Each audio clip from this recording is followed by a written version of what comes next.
How to build a complete AI employee that actually does your admin work. No code tools 2026.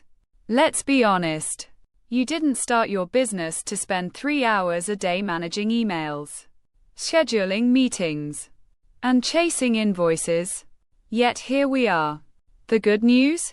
Building an AI employee that handles your admin work isn't science fiction anymore. And you don't need to code a single line to make it happen.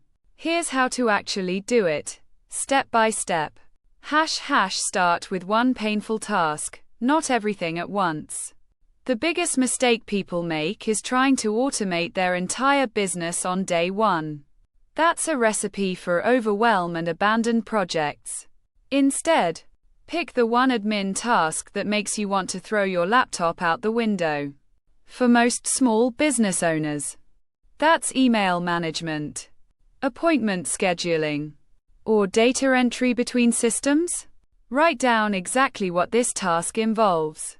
For example, when a customer emails asking about pricing, I need to check their account status, pull the right pricing tier, and send a personalized response. This clarity is your blueprint.